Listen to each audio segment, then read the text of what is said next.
The air crackled with tension on May 5, 2025, as Sean Diddy Combs, the once untouchable hip-hop mogul, entered a Manhattan courtroom.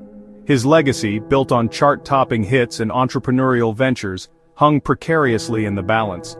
The charges against him were grave federal sex crimes, accusations that struck at the heart of his carefully constructed public persona.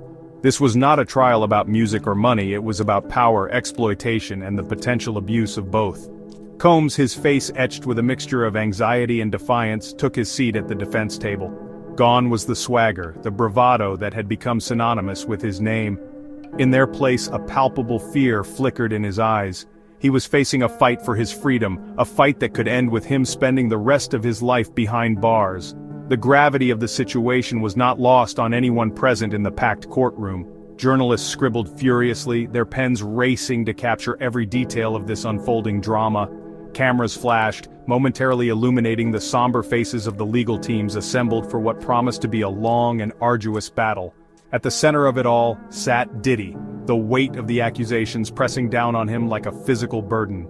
The trial was a stark reminder that even those who seem invincible can be brought low. It was a testament to the power of the legal system, to the idea that everyone, regardless of wealth or fame, is accountable for their actions. As the proceedings got underway, one thing was clear: the world was watching, eager to see if justice would be served. The charges against Diddy were not mere accusations, they were a litany of alleged crimes that painted a disturbing picture of his conduct. Federal prosecutors accused him of racketeering, alleging that he had used his vast wealth and influence to engage in a pattern of criminal activity. At the heart of this alleged enterprise was sex trafficking, a charge that sent shockwaves through the courtroom. Prosecutors alleged that Diddy had lured young women into his orbit, promising them fame and fortune, only to exploit them for his own gratification. These were not victimless crimes, the prosecution argued, but acts of manipulation and abuse that left lasting scars on the lives of those involved. The potential consequences were staggering. If convicted on all counts, Diddy faced the very real possibility of spending the rest of his life in prison. The severity of the charges was reflected in the prosecution's demeanor. They were determined to hold Diddy accountable for his alleged actions, to ensure that no one, not even a celebrity of his stature, was above the law.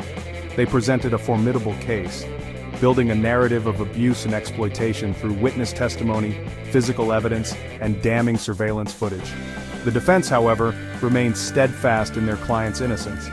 They argued that the accusations were baseless, the product of vindictive ex-lovers and opportunistic accusers seeking to profit from Diddy's downfall. They vowed to fight tooth and nail to clear their client's name, to dismantle the prosecution's case piece by piece.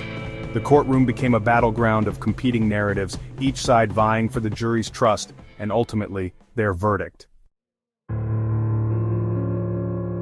Finding an impartial jury proved to be a Herculean task. Diddy's fame was both a blessing and a curse. It guaranteed him name recognition, but it also made it difficult to find jurors who could set aside their preconceived notions and judge him solely on the evidence presented. Judge Arun Subramanian, known for his meticulous approach and unwavering commitment to fairness, presided over the jury selection process. It was a grueling affair, with potential jurors grilled extensively about their knowledge of the case, their opinions on Diddy, and their ability to remain impartial. The judge was determined to seat a jury that was representative of the community, and above all, fair. Dismissals were frequent, each one highlighting the challenges of finding unbiased jurors in such a high-profile case. One potential juror, whose wife had been an attorney in the 1991 City College stampede case involving Combs, was dismissed due to a potential conflict of interest. Another, who admitted to being heavily influenced by the HBO documentary The Fall of Diddy, was excused for fear of bias. The judge's scrutiny was relentless, his questions probing, his gaze unwavering. After days of questioning, a jury of 12 individuals, along with several alternates, was finally impaneled. They were a diverse group, representing a cross-section of New York City teachers, retirees, office workers, their faces etched with a mixture of curiosity and apprehension. Their identities remained shrouded in secrecy, their anonymity protected by the court to shield them from outside influence.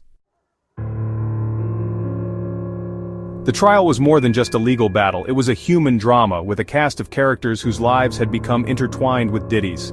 Cassie Ventura, Diddy's ex-girlfriend, emerged as a central figure, her allegations forming the bedrock of the prosecution's case. She accused Diddy of physical and emotional abuse, of coercive control that left her feeling trapped and terrified. Other women came forward, their stories echoing Ventura's claims, painting a disturbing picture of a man who allegedly used his power to manipulate and control those around him. The prosecution presented a mountain of evidence surveillance footage, allegedly showing Diddy assaulting Ventura, text messages laced with threats and intimidation, and medical records documenting injuries consistent with abuse. The courtroom became a stage for a clash of narratives, a battle for the hearts and minds of the jury. The prosecution sought to portray Diddy as a predator, a man who used his wealth and fame to prey on vulnerable women. The defense, on the other hand, argued that the allegations were fabricated, the product of scorned lovers and opportunistic accusers seeking to cash in on Diddy's downfall. As the trial progressed, the tension in the courtroom was palpable. Every witness, every piece of evidence, added another layer to the complex narrative.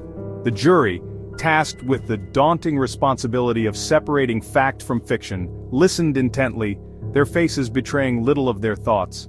The fate of Sean Diddy Combs hung in the balance, his future uncertain, his legacy forever tarnished by the allegations against him.